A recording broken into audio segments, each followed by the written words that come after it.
안녕하세요. 안 보이는 라디오 제1회 심야 북클럽에 오신 여러분을 환영합니다. 사실 저는 책을 너무 좋아해서 북클럽에 나가보고 싶은데 그렇기에 나가고 싶지 않은 그런 마음 뭔지 아실까요? 정말 좋아하는 건 업으로 삼지 말라는 그런 말들 있잖아요. 그래서 저도 뭔가 아끼는 마음에 숨어서 계속 하고 싶었는데 또 미련이 남아서 이렇게 아무도 모르게 조용히 올려봅니다. 심야에 조곤조곤 대화하듯 북클럽 라디오 DJ가 되어보려고요. 이 고민만 한 3년 정도 한 것 같아요. 그래서 숫기 없으신 분들, 북클럽에 들어가고 싶었으나 용기가 없으셨던 분들, 책에 대해 알고 싶지만 아는 척 하는 것 같아 눈치만 보신 분들, 그 외에 모든 여러분들 환영합니다. 저희 모두 함께 존중하며 생각을 나누는 심야 북클럽 회원님이 되어주시면 정말 감사할 것 같아요. 저도 날 것 그대로의 느낌을 담기 위해서 원테이크로 녹음을 해서 올리려고 하기 때문에 좀 헛소리가 들어갈 수도 있고 중간중간 실수가 들어갈 수도 있다는 점 미리 양해 부탁드립니다. 완벽하면 재미가 없더라고요, 전. 그래서 인간미를 한껏 가득 담아보겠습니다. 그래서 첫 책을 뭘로 할까 고민을 많이 해보다가 그냥 좋아하는 작가님 중 한 분으로 시작하면 괜찮지 않을까 싶어서 골라봤어요. 바로 양기자 작가님의 모순이라는 책입니다. 이 책은 사실 3번 정도 읽었는데 읽을 때마다 깨달음이 묘하게 달라서 신기했던 책인데 작가님의 필력이 참 너무 훌륭하셔서 매끄럽고 이해하기에도 엄청 어렵지만은 않은 술술 잘 읽히는 책들을 많이 쓰시는 것 같아요. 그리고 제가 작가님의 책을 읽다 보면 공감하게 되는 포인트들이 참 많은 편인 것 같아서 저와 작가님의 결이 살짝 비슷한 면이 있지 않나 이런 오만망자한 생각도 해봅니다만 아직 작가님의 책을 접해보지 못하신 분이 계시다면 꼭 한번 읽어보시길 추천드립니다. 이 모순이라는 책은 주인공인 25살의 여성 안진진이 삶에게 던지는 뜨거운 질문들로 가득 찬 책입니다. 그녀는 자신의 삶에 대해 이렇게 말합니다.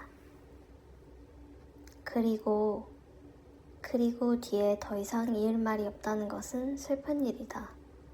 내 인생의 볼륨이 이토록이나 빈약하다는 사실에 대해 나는 어쩔 수 없이 절망한다. 솔직히 말해서 내가 요즘 들어 가장 많이 우울해하는 것은 내 인생에 양감이 없다는 것이다. 내 삶의 부피는 너무 얇다. 겨자씨 하나를 심을 만한 깊이도 없다. 이렇게 살아도 되는 것일까? 이 독백을 읽다 보면 저의 자신의 인생의 볼륨에 대해서도 한번 되돌아보게 되는데요. 사실 얇은 부피라 칭하는 그녀의 삶을 이 책에서 해부해보면 결코 얇다고 정의 내릴 수 없을 만큼의 양감을 지녔다는 사실이 드러나는데 그녀의 관계를 살펴보면 얽히다 못해 꼬여진 그녀의 가족 관계와 또 그녀의 두 남자와의 관계가 주는 결코 가볍지 않은 삶의 뿌리들을 독자들은 보게 됩니다. 우리가 살면서 가진 인생의 볼륨은 우리의 뿌리에서부터 정해지지 않을까 싶은데요. 뿌리가 깊고 넓다면 아마 많은 잎사귀들과 열매들을 지닐 수 있을 것이고, 반대로 뿌리가 얇고 빈약하다면 아무것도 지니지 못하겠지요. 버거울 테니까. 하지만 이조차도 우리의 관점, 즉 각자의 관점일 테고, 주인공처럼 본인은 본인의 인생이 빈약하다 외쳤으나 결국 그녀를 살게 하고 부피를 더해가게끔 하는 인생이기에 결코 빈약하지 않은 뿌리를 지닌 인생임을 생각해보게끔 하게 되는 책이었던 것 같아요. 그래서 그녀가 나중에 그 가족 관계에 대해서 말한 것이 기억에 남는데, 나와 진모가 어머니의 자식이면서 아버지의 삶으로 많은 부분 규정지어진 것이라 그녀는 말한다. 그래서 이걸 보면 부모님으로부터의 그 영향을 많이 받았고, 그분들의 삶의 양감들이 밑에 자녀들한테도 이어져 내려오는 것이고, 그렇기 때문에 그 뿌리가 그 관계 속에 들어가 있을 수밖에 없고 원인이 되어질 수밖에 없다라는 것을 다시 한번 말해주고 있습니다. 그래서 이 첫 챕터의 이 제목이 생의 외침인데, 주인공 안진진과 안진진의 어머니의 삶을 들춰내면서 열려요. 그녀의 어머니는 일란성 쌍둥이시고, 불행한 어머니와 행복한 이모에 대해 담담하게 서술하면서 말을 합니다. 삶이 그것에 완전히 빚져 있었던 것은 아니라고 말이다. 우리들은 남이 행복하지 않은 것은 당연하게 생각하고, 자기 자신이 행복하지 않은 것에 대해서는 언제나 납득할 수 없어 한다. 인간의 이기심과 타인을 향한 냉소적인 무관심을 꼬집는 줄 알았는데, 모순적이게도 주인공인 안진진이 말하는 것을 보면 인생은 바로 이런 것이라고. 나의 인생에 있어 나는 당연히 행복해야 할 존재였고, 나라는 개체는 이다지도 나에게 소중한 것이라는 것. 내가 나를 사랑하고 있다고 해서 꼭 부끄러워할 일만은 아니라는 깨달음을 얻었다고 그녀는 말한다.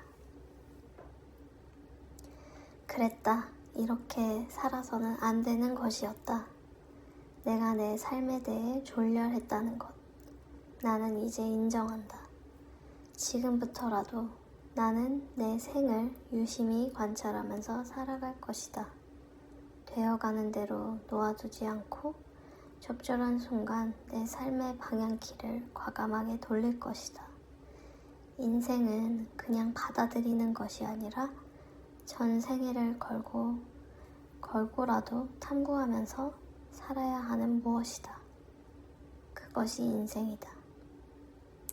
이렇게 첫 챕터가 시작됩니다.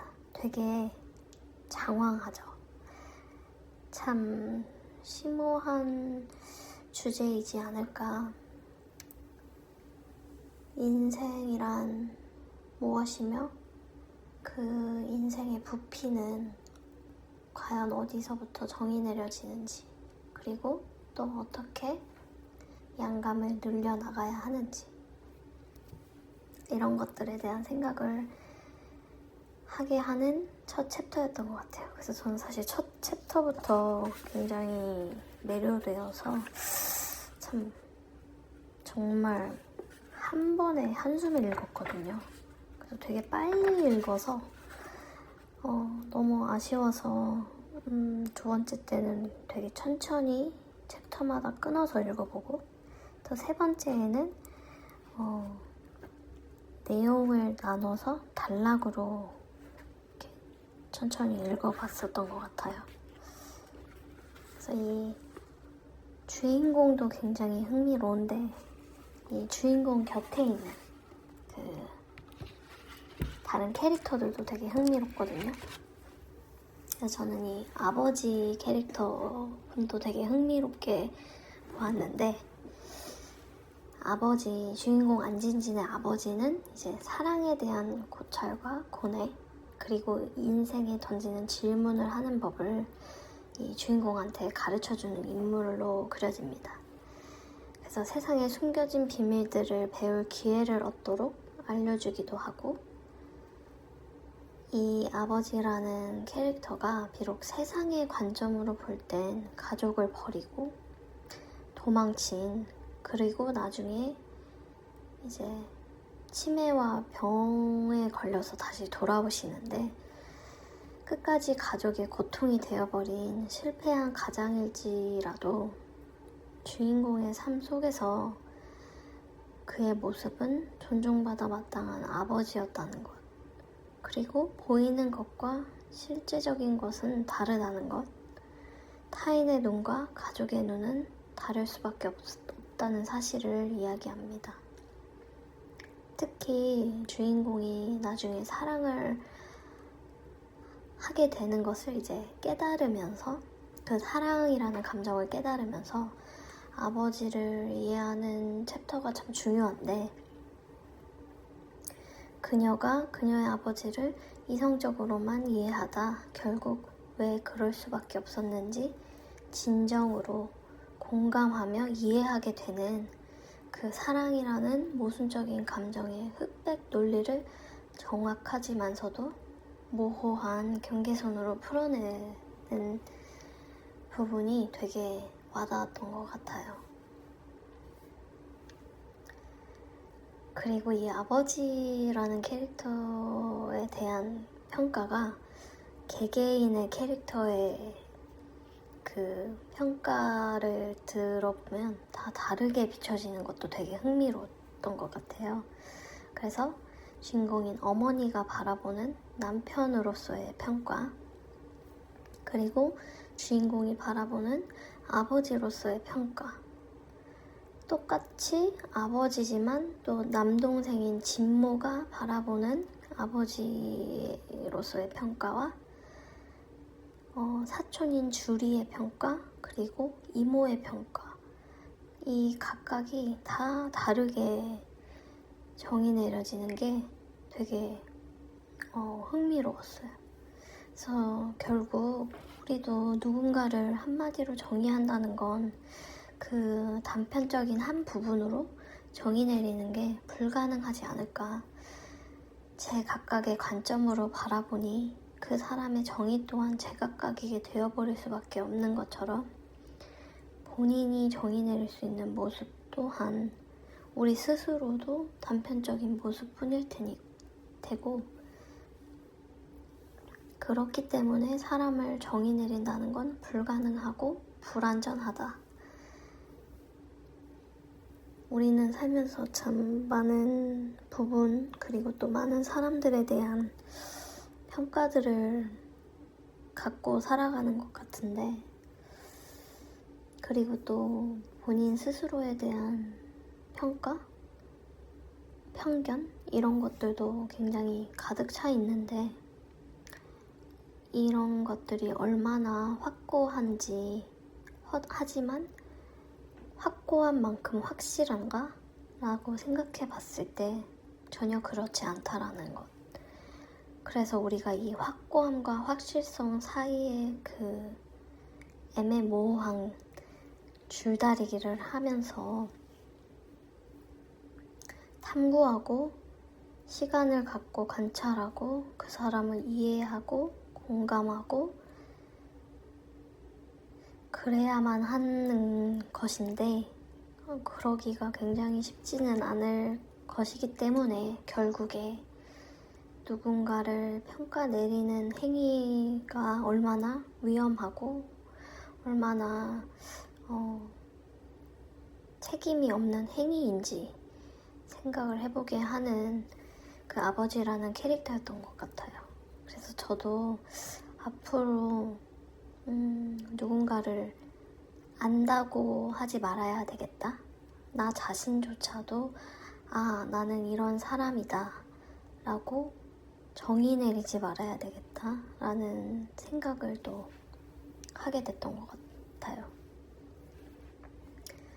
사람은 변하더라고요.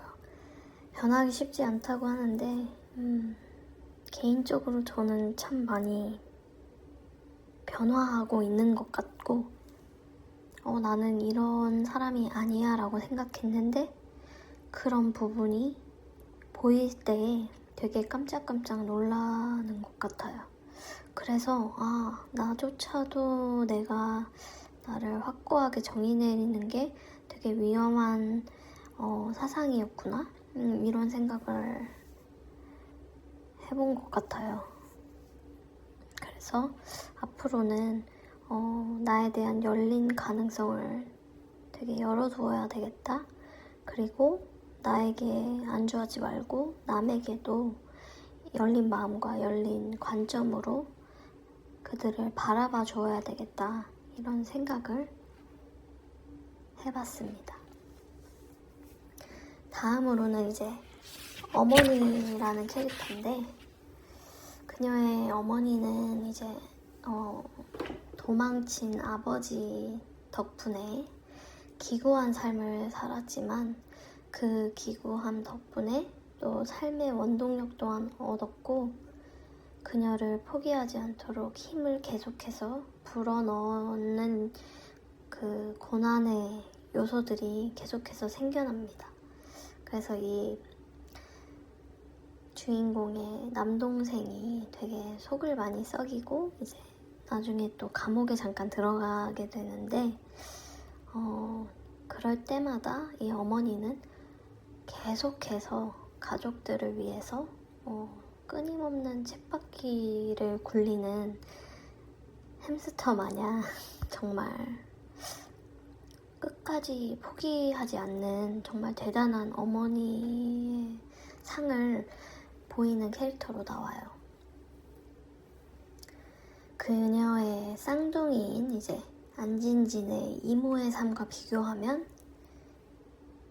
성공과 실패, 특권층과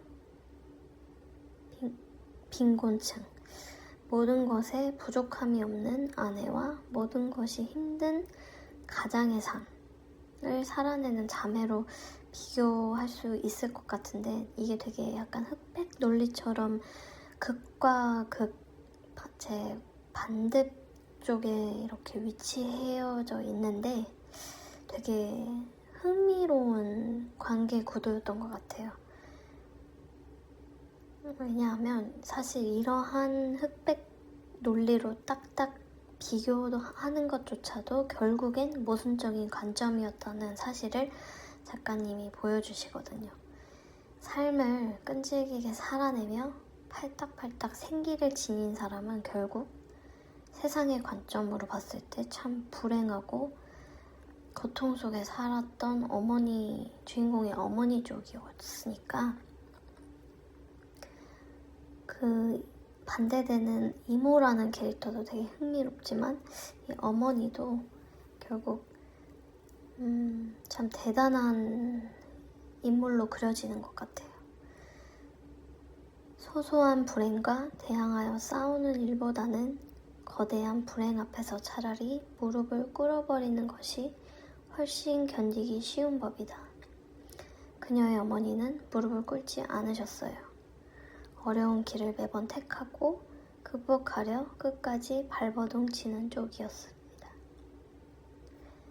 그녀의 위로는 쌍둥이 자매의 자녀들을 트집 잡으며 생겨났으려나 라는 생각을 또 해보게 됩니다. 그녀의 어머니의 위로는 무엇이었을까요? 나의 불행에 위로가 되는 것은 타인의 불행뿐이다. 그것이 인간이다. 억울하다는 생각만 줄일 수 있다면 불행의 극복은 의외로 쉽다. 상처는 상처로밖에 위로할 수 없다. 그렇게 그녀는 그녀의 자매에게 위로를 받을 수 없었을 터라고 생각합니다. 반대로 또 그녀가 그녀의 자매를 위로해 줄 수도 없었을 것이고 서로 각자 다른 상처를 지니고 다른 무게의 삶을 살아내고 있었기 때문에 서로를 끝끝내 품어주지 못했을 것이라는 생각이 드는데요. 그 다음 이 이모라는 인물이 되게 핵심 인물 중 하나로 그려져요. 모든 것을 다 가진 풍요로운 삶을 사는 듯하는 그렇게 비춰지는 인물이었어요.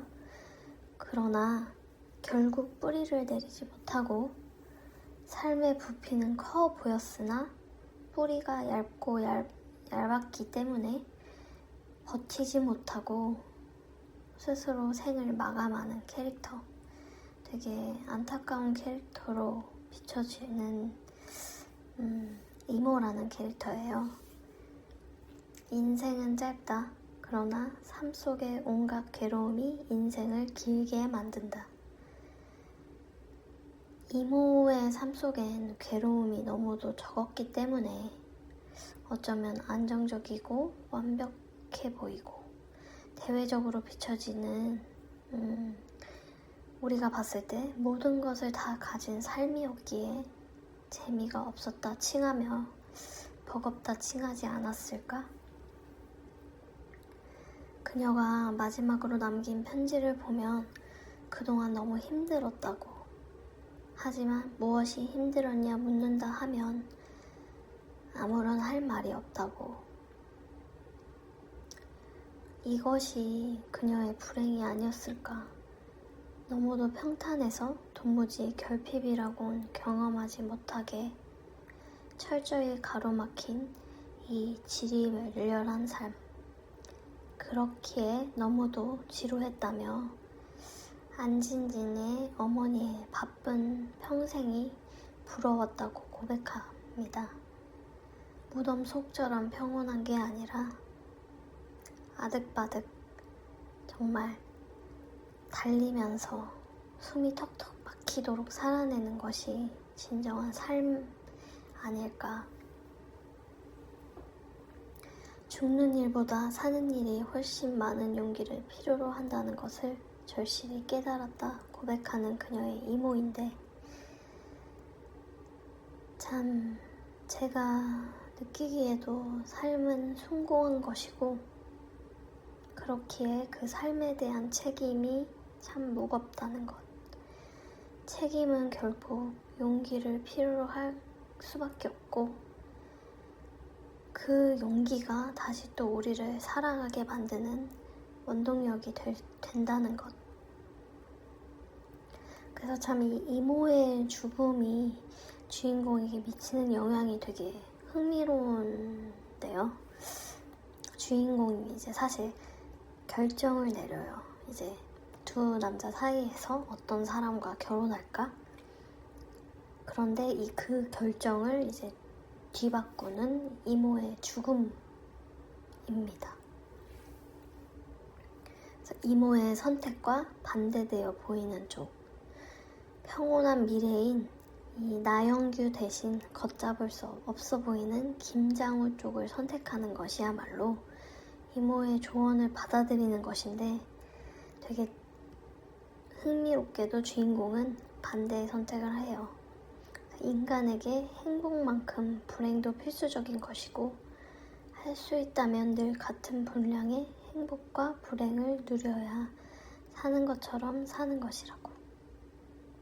이모는 죽음으로 이제 주인공에게 가르쳐 주었다 이렇게 고백합니다.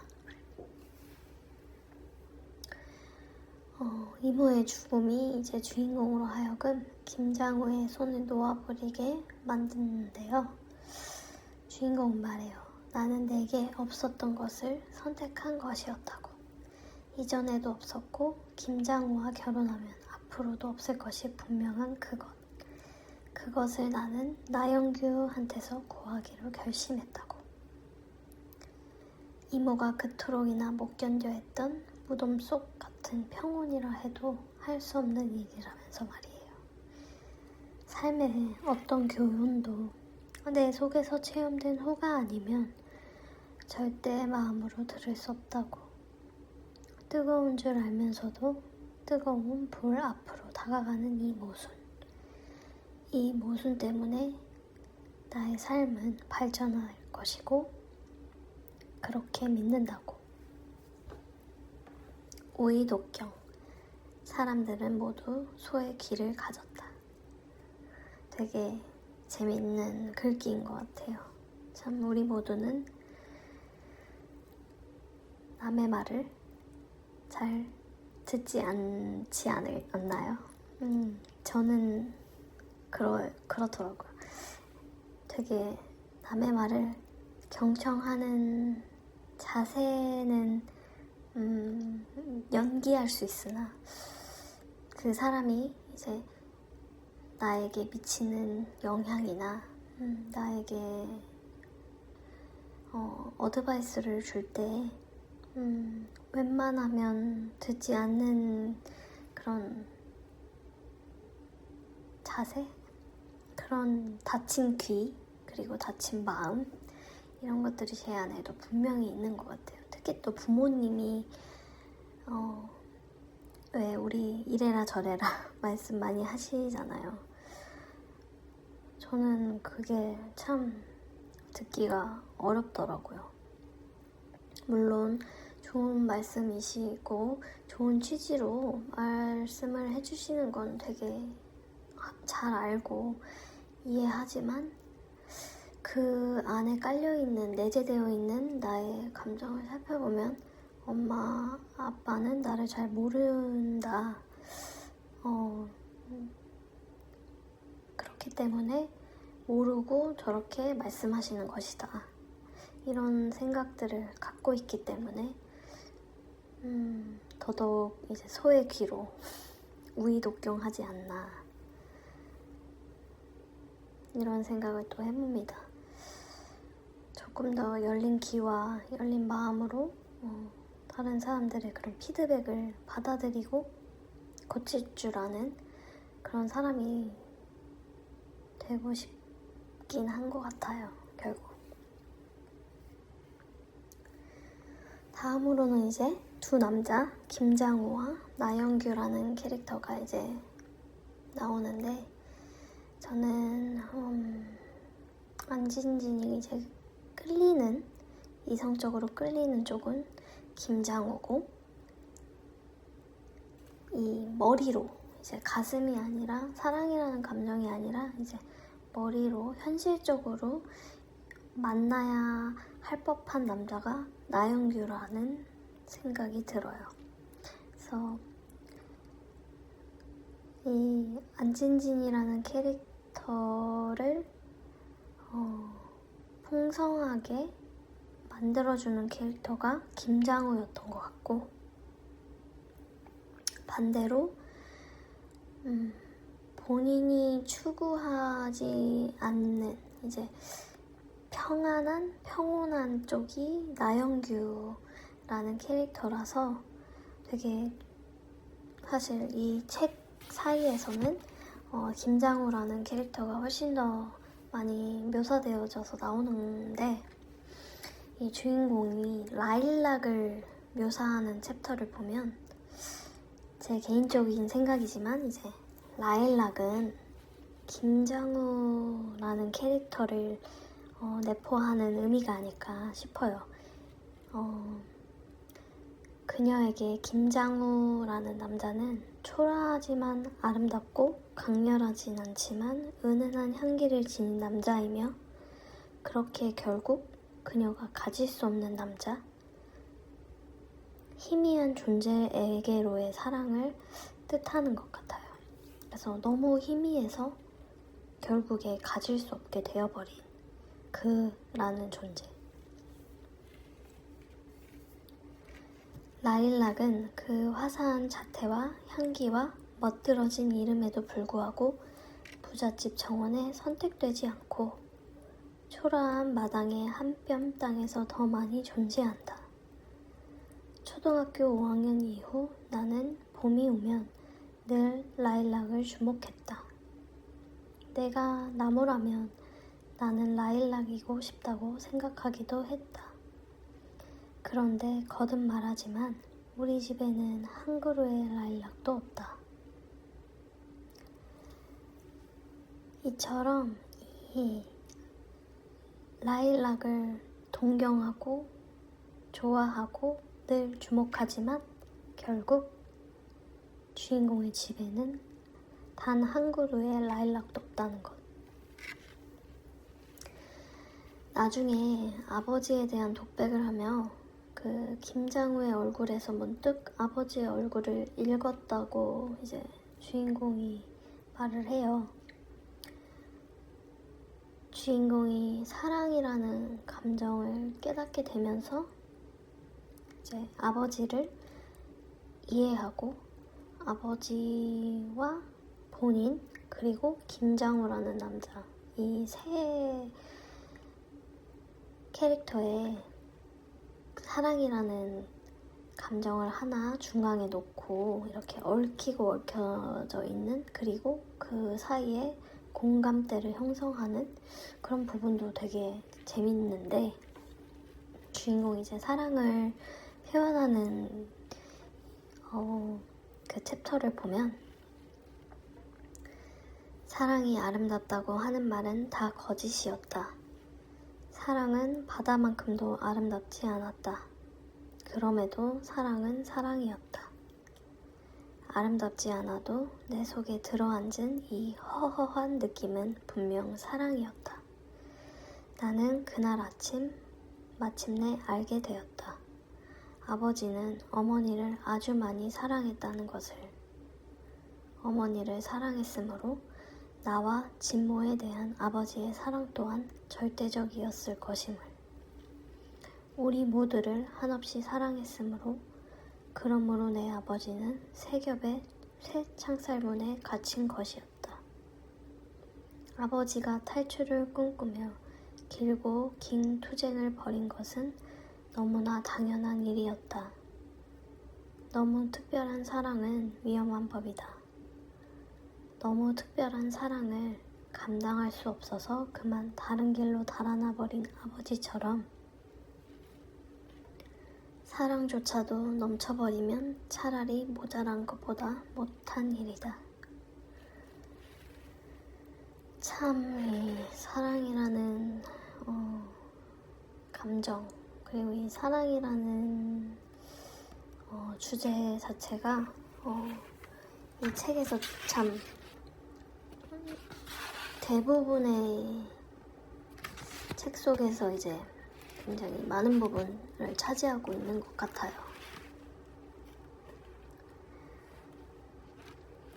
그래서 저는 이 아버지가 이제 주인공이 어렸을 때 말씀하시는 이 톡백도 참 되게 와닿았던 것 같아요. 해질녘에는 절대 낯선 길에서 헤매면 안 돼. 그러다 하늘 저편에서부터 푸른색으로 어둠이 내리기 시작하면 말로 설명할 수 없을 만큼 가슴이 아프거든.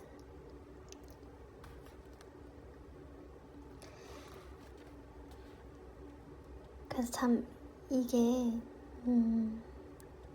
사랑을 하면 어찌할 줄 모르는 그리고 헤매게 되는 이 정처 없이 떠돌게 되는 그리고 또 도망가고 싶어지는 그런 감정을 아버지는 말씀하시는 게 아닐까.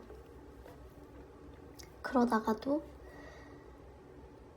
이 푸른색으로 어둠이 내리기 시작할 때 걷잡을 수 없이 그리워지는 그래서 본인이 떠났지만 또 되돌아가고 싶어하는 그 모순적인 감정 그것이 사랑이라는 것. 나를 얽매고 깝깝하게 만들고 정말 감옥에 갇혀져 있는 기분일지라도 다시 스스로를 그 새 창살 안에 가두게끔 하는 것이 사랑이라는 것.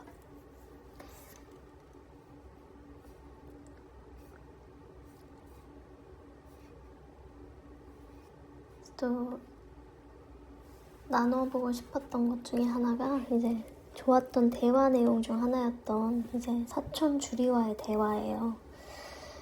그래서 이 대화를 통해 이제 주인공이 모순이 주는 인생의 즐거움을 발견하게 되는데, 인생이란 때때로 우리로 하여금 기꺼이 악을 선택하게 만들고, 우리는 어쩔 수 없이 그 모순과 손잡으며 살아가야 한다는 사실. 세상은 내가 해석하는 것처럼 옳거나 나쁜 것만 있는 게 아니야. 옳으면서도 나쁘고 나쁘면서도 옳은 것이 더 많은 게 우리가 살아가는 세상이야. 네가 하는 박사 공부는 그렇게 단순한지 모르겠지만 내가 살아보는 삶은 결코 단순하지 않았어. 나도 아직 잘 모르지만. 그건 옳지 못한 거야. 나는 주리의 관용구. 주리는 바로 그 관용구 밑에 숨어서 더 이상은 세상 속으로 나오지 않을 모양이었다. 주리는 내 아버지를 킹콩으로 비유했던 그 어린 시절에서 한 발자국도 더 성장하지 않은 것이었다. 나는 주리를 그만 이해하기로 했다. 탐험해봐야 할 수많은 인생의 비밀에 대해 아무런 흥미도 느끼지 못하는 주리 같은 사람도 있는 것이었다. 그것 또한 재미있는 인생의 비밀 중 하나가 아니었던가 말이다. 그날 나는 비로소 깨달았다. 나는 이제 내 이종 사촌들에 대해 아무것도 말할 수 없다는 것을. 나와 그들 사이에 너무나 많은 시간이 흘러버렸다는 것을. 그러나 그 많은 시간들이 우리들 사이의 소통을 위해 한 일은 아무것도 없었다는 것을 나는 절실하게 깨달았던 것이었다. 세상에 숨겨진 비밀들을 배울 기회가 전혀 없이 살아간다는 것은 이렇게 말해도 좋다면 몹시 불행한 일이다. 그것은 마치 평생 똑같은 식단으로 밥을 먹어야 하는 식이요법 환자의 불행과 같은 것일 수 있다. 이 주리라는 캐릭터 또한 주인공 안진님과 이렇게 대조적이게 비춰지는 캐릭터 중에 하나라, 어찌 보면 다른 의미지만 주인공의 어머니와 어머니의 쌍둥이 자매 이모의 관계성과 이 주인공과 사촌 주리와의 관계성도 되게 비슷하지 않나. 대조적인 관점에 있는 것은 확실하다. 다만 다른 의미적으로의 관계성이지만 이것도 되게 재밌는 클리셰였던 것 같아요. 다음으로 또 좋았던 글귀 몇 가지들을 또 함께 나눠보고 싶어요. 제가 읽어볼게요. 아껴서 좋은 것은 돈만이 아니었다. 어쩌면 돈보다 더 아껴야 할 것은 우리가 아무 생각 없이 내뱉는 말들이었다.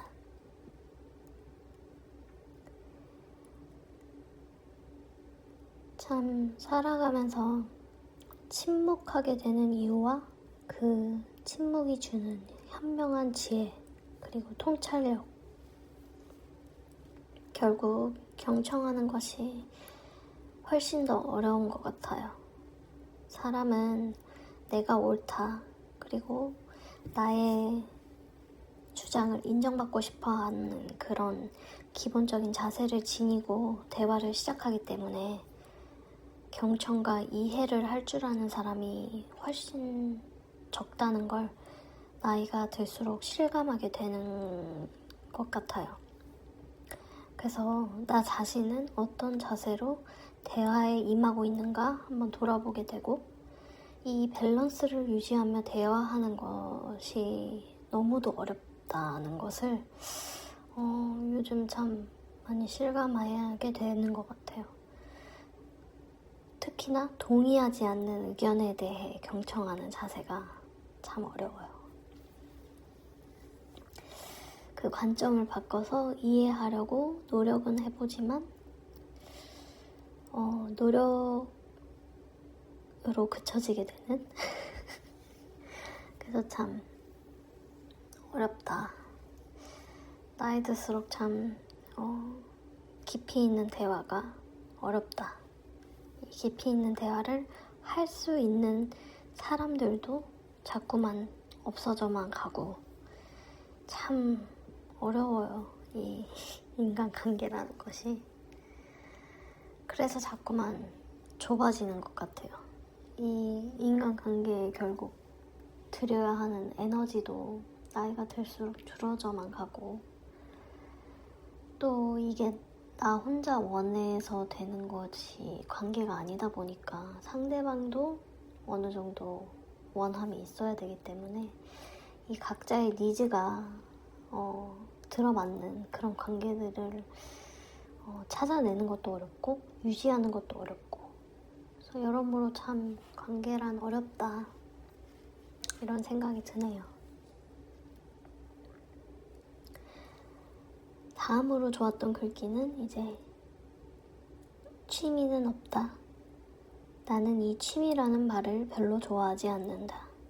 내게 있어 취미란 단어는 악취미의 줄임말과 같은 뜻으로 종종 사용된다. 사람들이 진짜로 즐기는 유희는 고상한 것보다는 다분히 악의적인 것들이 훨씬 더 많다.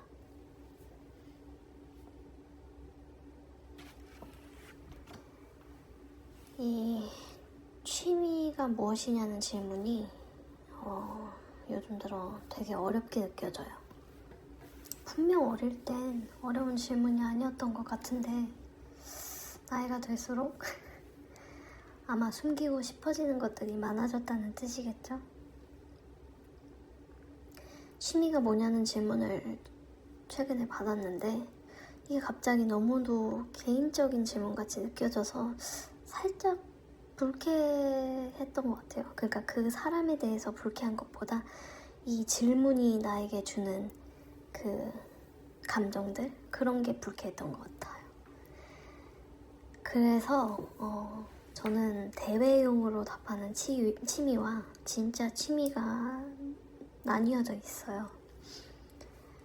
왜냐면 이 취미가 비슷하면 공감 포인트를 잡히게 되는데 그게 좀 싫은 것 같아요, 저는. 왜냐면 취미라고 해서 같은 취미라고 해서 모두가 다 같은 포인트에 매료되진 않는다고 생각하거든요.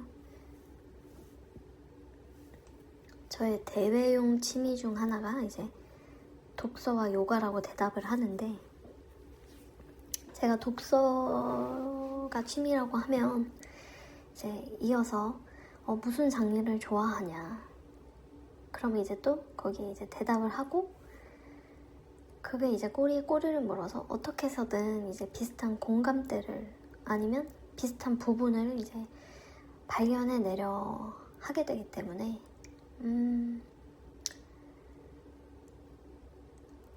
그리고 또 애초에 이 장르를 대답하는 것도 저 같은 사람한테는 좀 어려운 부분인 것 같아요.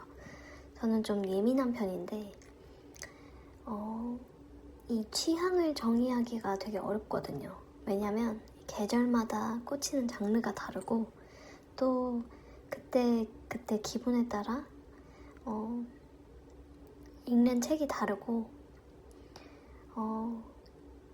그렇기 때문에 제가 지금 읽고 있는 책을 통해서 나의 상태 그리고 나의 개인적인 감정 그리고 나의 상황들 이런 것들이 이제 대변되어진다고 생각하기 때문에 이런 것들을 남이랑 공유하고 싶지 않은 것 같아요. 결국 들춰내어지고 싶지 않은 그런 나의 부분들이 있기 때문에 그래서 어렵더라고요. 근데 요가는 상대적으로 좀 쉽게 답할 수 있는 취미인 것 같아요. 대부분 요가가 취미라고 하면 요가 몇 년 했어요? 아니면 어디서 배워요? 요 정도의 질문만 받게 되니까 이렇게 말하다 보니까 독서를 대외용 취미에서 빼야 할 것 같네요. 이제 그냥 요가라고만 해야 될 것 같아요. 지금 2026년 1월 중순에 저의 진짜 취미는, 알리고 싶지 않은 진짜 취미는 이제 파크 산책하는 것, 그리고 기분이 안 좋을 때 잡생각을 떨쳐버리려고 하는 장시간 드라이브 후에 마시는 커피 한 잔이에요. 이게 되게 어렵고 좀 복잡하게 들리지 않나요? 이걸 왜 다른 사람들에게 취미라고 말을 하고 싶지 않냐면, 파크 산책을 한다고 하면 어느 공원에서 산책하시나요? 라고 물을 수도 있고, 나만의 산책 경로를, 그 장소를 공유하고 싶지가 않아요. 좀 이기적이게 들릴 수도 있는데 그냥 나만 알고 싶어 하고, 그리고 그 길로 산책하다 내가 아는 사람을 마주치는 일은 웬만하면 피하고 싶기 때문에 굳이 이게 취미라고 말을 안 하게 되는 것 같아요. 그리고 장시간 드라이브 또한 아무에게 알리고 싶지 않은 게 이제 동선이 겹칠 수도 있고, 내가 생각을 떨쳐버리고 싶어서 하는 드라이브인데 그 좋아하는 카페를 찾아갔을 때 이제 마주치고 싶지 않고 그리고 또 함께 드라이브 하자고 할 수도 있잖아요. 자기도 드라이브가 취미라고 하면 그것도 또 피하고 싶기 때문에 더 숨기게 되는 것 같아요. 저의 이 변명은 사실 주인공이 말하는 진짜 취미라는 의미랑은 거리가 멀게 보이기는 하는데, 이렇게 알려주고 싶지 않은 이유들을 나열하다 보니까 살짝 악취미스럽다고 할 수도 있을 것 같은 게, 독점하고 싶은 욕망도 어느 부분에선 악의적이게 비춰질 수 있다고 생각해요. 그래서 요즘은 새로운 사람들을 만날 기회도 적지만 만나게 되더라도 질문하는 것들도 많이 변했다.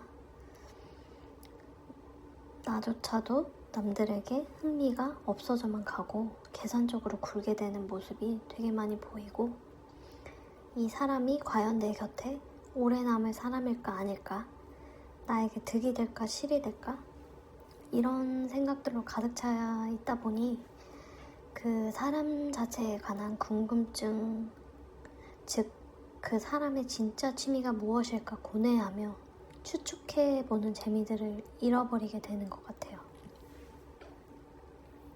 사람 대 사람으로서 나누는 진정한 대화, 그리고 진정한 궁금증, 그 사람에 대한 그런 열의, 이런 것들을 가져본 게 참 오래되었다. 그래서 그립다. 이런 생각을 또 해봅니다. 다음으로 이제 기억에 남는 이제 글귀는 사랑에 관한 3가지 메모와 사랑에 관한 4번째 메모. 이 두 챕터는 주인공의 사랑에 관한 고뇌를 보여주는 챕터인데, 그녀의 사랑의 의미를 살펴보고 싶어져요. 이제 사랑은 그 혹은 그녀에게 보다 나은 나를 보여주고 싶다는 욕망의 발현으로 시작된다. 있는 그대로의 나보다 이랬으면 좋았을 나로 스스로를 향상시키는 노력과 함께 사랑은 시작된다. 솔직함보다 더 사랑에 위험한 극약은 없다. 죽는 날까지 사랑이 지속된다면 죽는 날까지 우리는 사랑하는 사람에게 절대 있는 그대로의 나를 보여주지 못하며 살게 될 것이다. 사랑은 나를 미화시키고 나를 왜곡시킨다. 사랑은 거짓말의 유혹을 극대화시키는 감정이다.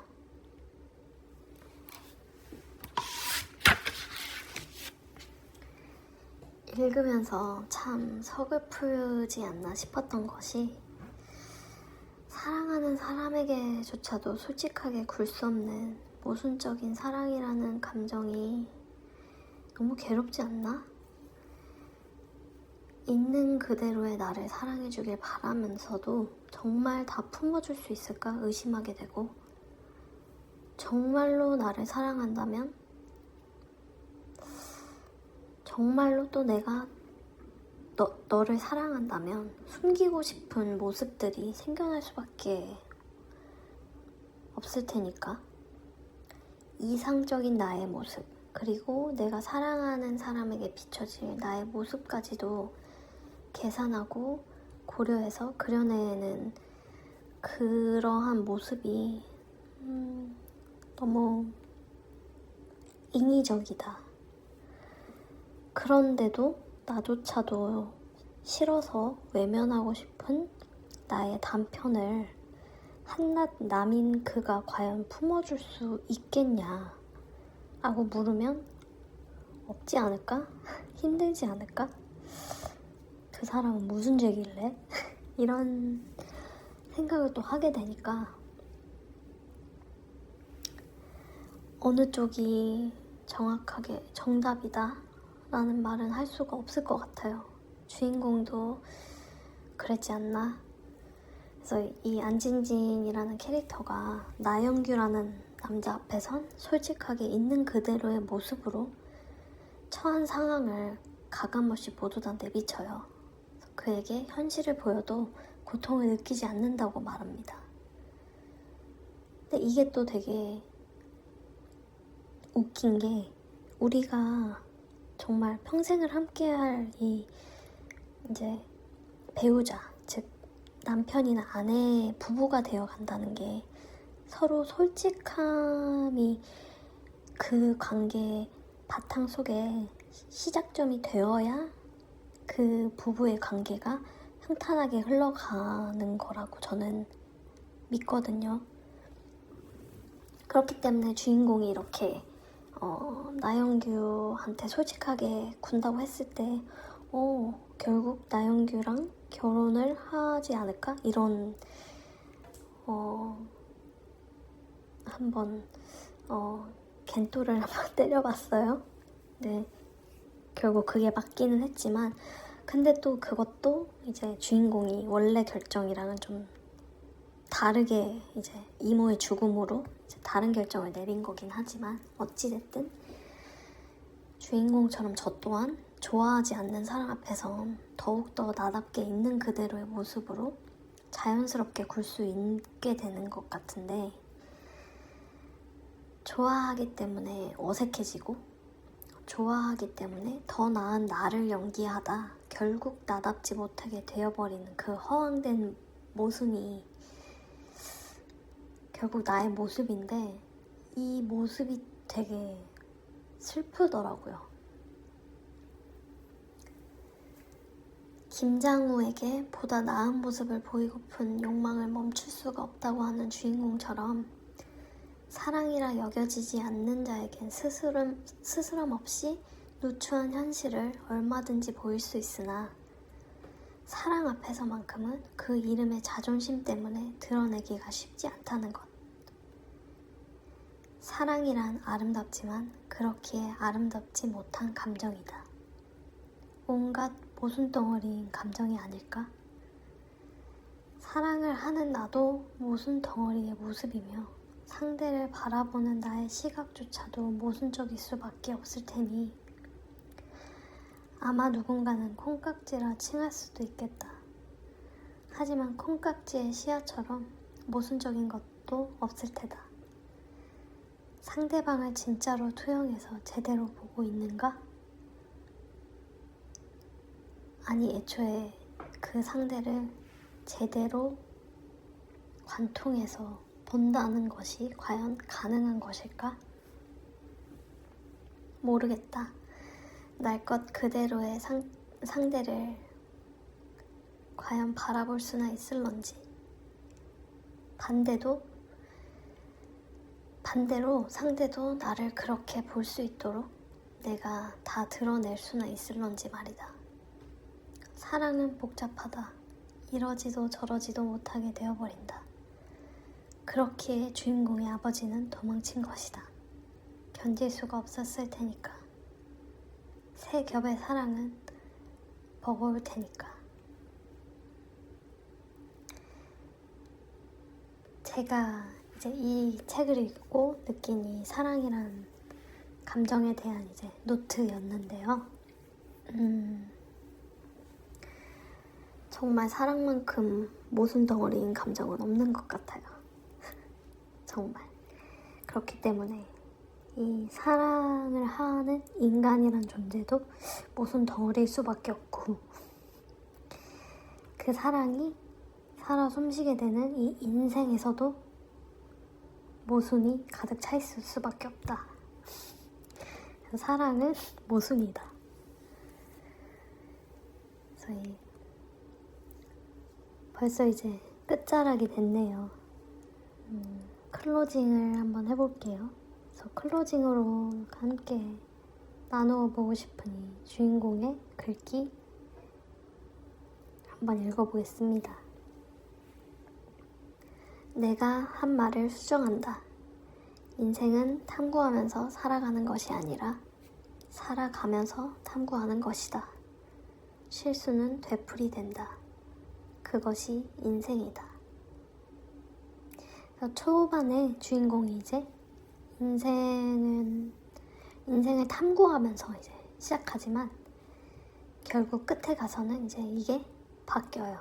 살아가면서 탐구하는 것이라는 것이 인생이라는 것. 저는 이 책이 참 이 주인공 안진진의 뜨거운 삶의 질문들이 가슴을 건드는 책이었던 것 같아요. 고뇌해보기도, 절규해보기도, 절망에 허덕여보기도 하지만 그럼에도 결국 끝끝내 그리고 끝없이 탐구하며 평생토록 살아내야만 하는 것이 인생이라는 것. 삶이란 모순으로 가득 차 있고 인간 또한 모순적인 존재이기에 행복과 불행 또한 모순적이게도 앙상블이 필수적이라는 것. 한쪽만으로는 채워질 수도 완성될 수도 없다는 것. 결국 또 모순적이라 이토록 아름답다. 모순적이게도 미완성이라 아름답고 모순적인 인생이라 오늘도 눈부시게 아름다운 반짝이는 삶인 것이다. 가짜가 아닌 날 것의 진짜는 결국 무겁다. 그들의 무게가 나를 살아가게 만드는 부피와 양감이다. 오늘도 함께 해주셔서 감사합니다. 굿나잇.